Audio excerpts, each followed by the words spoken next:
So I started early on. Like I said, I was trained in public health. That's where I got my formal education. I have a degree in biomedical science, which means that it was a jump-off point for going to med school, clinical research, and even veterinary medicine, because that's where I was kind of wanting to go as a young kid. I worked for a veterinarian all through high school and thought I'd someday become a veterinarian, but I got diverted along the way. So midway through my college career, I won the first lottery in this country. That was the draft lottery. So I drew a number that was very low, and I joined up quickly to kind of have some determination on what my method of service would be, and joined a medical company. So I was trained as a clinical specialist, which in those days was kind of akin to like physician assistant. So that was kind of my military orientation. When I came out of the military, I finished my college degree and was offered a job in public health. And so I spent several years in West Texas chasing diseases that were transmissible from animal to man. So I guess I did tie back into veterinary medicine in a way. So I worked with diseases like rabies, Rocky Mountain spotted fever, a lot of the other kinds of diseases that are more exotic. And like I said, I was a part of the President Ford's swine flu program, prevention program.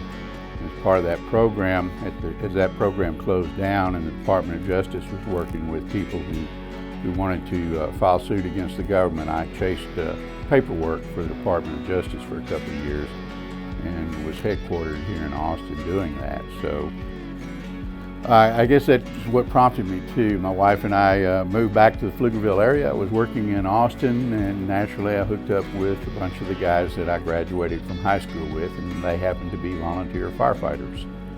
And so it was the thing to do on Thursday nights was to come down to the fire station and do what we had to do and have fellowship, and they kind of took from there. And as a volunteer, I worked my way up through the ranks and became the volunteer fire chief. And in 1986, the board at that time began looking for a fire chief because the community had begun to change. It was certainly going away from being a rural farming community. More people were moving here. They found out it was easier to build houses on flatlands than it was out in the western part of Travis County. So they recruited me pretty hard to become the paid fire chief. I was making pretty good money for the times by working for the state and doing a job that I really liked. I covered the entire state. I don't think there's very many towns in the whole state of Texas that I haven't been into at one time or another, just traveling with my job. But they kept after me and wheedled me away, and I thought, well, you know what, I could become the fire chief, and it would mean I don't have to meet at night or the weekends, because then I could do it during normal hours. Little did I know that that wasn't going to be the case. At any rate, I accepted the job to become the fire chief here, and I've been here ever since, and have loved every minute of it. So I've watched this department grow from being an all-volunteer service to one with part-time firefighters to now it's an all-career department with over 100, firefighters in it. So I've seen the changes from the days of, literally a couple of small brush trucks to a whole fleet of highly innovative technology on fire engines today.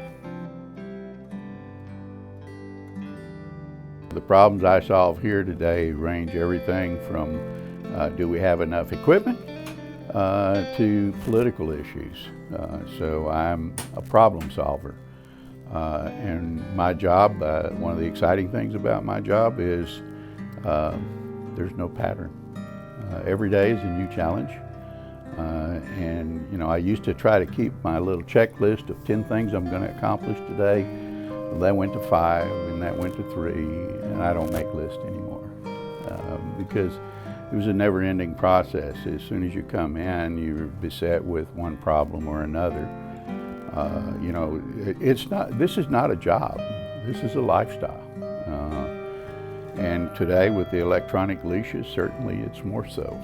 You know, all night long I'm getting the same pages, so every time a fire station goes out, you know, I'm seeing that, or I hear that, or I can hear that. Not that they want me on the fire scene every time. They say if you want to make a fire last a long time, you bring a fire chief along. But they're solving the problems on the street, and I'm solving their problems so that we can solve other people's problems. So that's what a fire chief is.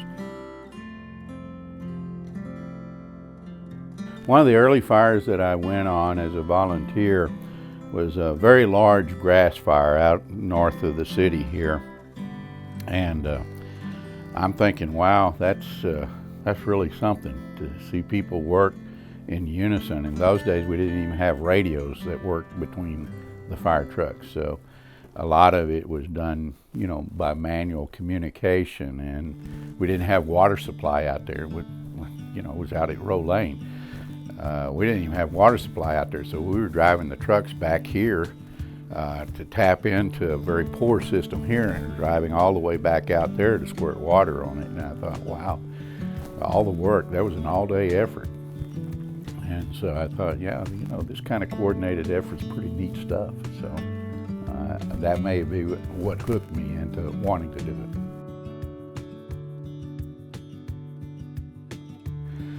The changes have been phenomenal, and I like to believe, and I take pride in the fact that we've been a part of that technology change early on, because we were a rural community. We didn't have good water supplies in the ground, fire hydrants. They were essentially non-existent. And so we did a lot of firefighting out in the rural farmlands, and we began to pursue, and I looked into the technology of Class A foam, which is really glorified dish detergent with a glycerin added agent. And we began incorporating that into what we were doing, so we didn't have to carry so much water with us. Foam is a better wetting agent. It works 10 times better than just naked water. And we all incorporated that and actually embraced that technology to where that's what we pump when we pump water here.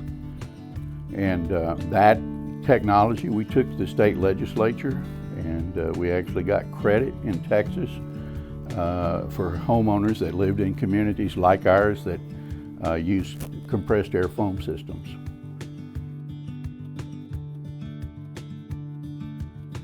If you look around this community and see how it's growing, you know, because we're financially, physically responsible, and money certainly doesn't grow on trees for anybody, and we are a governmental, pseudo-governmental entity, we have to be responsive to the taxpayers. However, the growth, before we ever see revenue coming toward us in the way of property tax or sales tax, the growth is there and placing demands on our service before we ever see any money to do it. So for the 40 some odd years I've been here, we've constantly chased demand for service with the resources to address it. You know, this last year we responded to over 10,000 cries for help.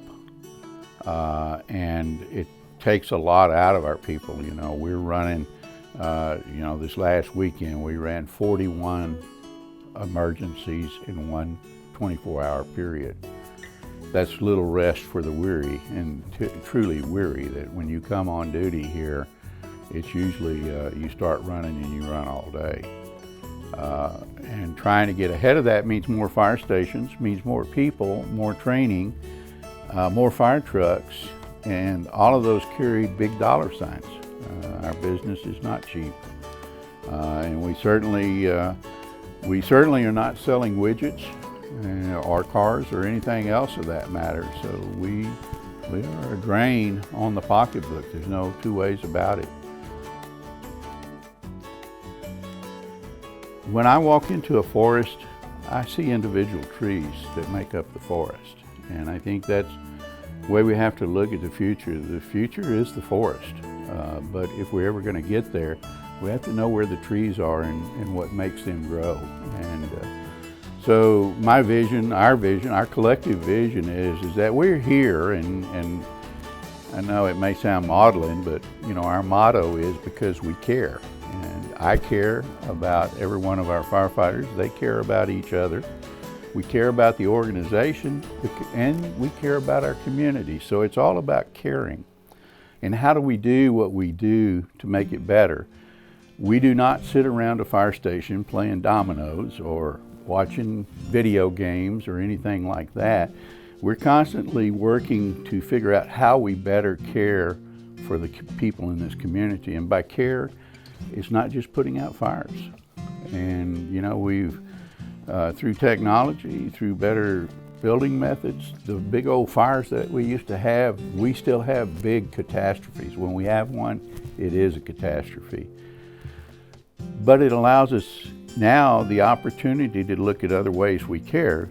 Emergency medical services. I mean, we do a lot of things that people don't even really notice. We're deeply involved with fire and EMT academies and an internship to get, you know, younger folks involved in understanding that there's more to this world than just chasing a video game, and here's how you can become a part of this.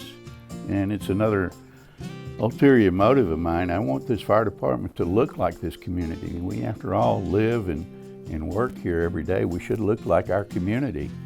And by being involved with schools and young folks of the community, we get them interested in what we're doing, and then hopefully some of it rubs off, and we're beginning to see the benefits of that, of young folk that have gone to school here and have this as their home, actually are now making a career right here in where they grew up.